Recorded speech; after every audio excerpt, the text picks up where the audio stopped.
नमस्ते friends, आज आपण अंड्याचं कालवण बनवणार आहे।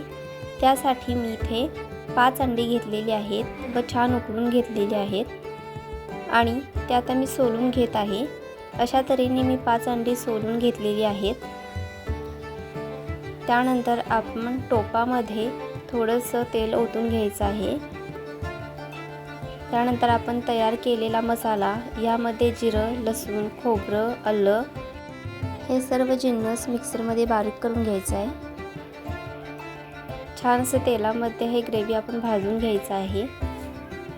मसाला छान भाजला तर आपल्याला आमटी खूप छान लागते।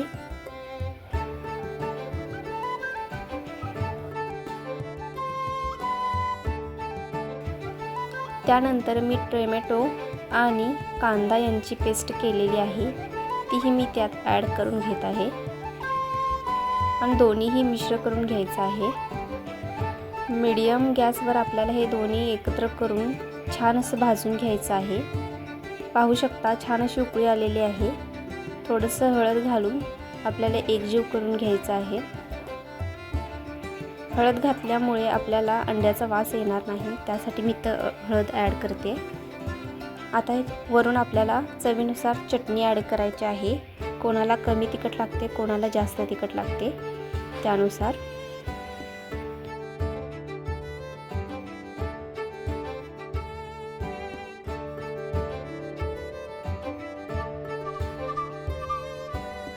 छान अशी उकळी आलेली आहे। आता आपण यामध्ये अंडी ॲड करून घेणार आहे। मसाल्यामध्ये अंडी आपल्याला छान अशी परतवून घ्यायची आहे।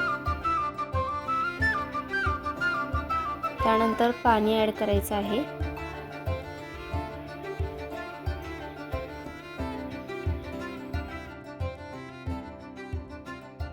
थोडंसं मीठ ॲड करायचं आहे।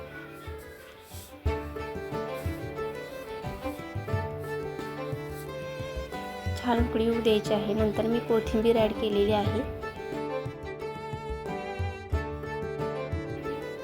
गॅसवर थोडी उकळी येऊपर्यंत ठेवायचं आहे। त्यानंतर थोडंसं टोपण लावून आपल्याला 15 मिनिटं ठेवायचं आहे।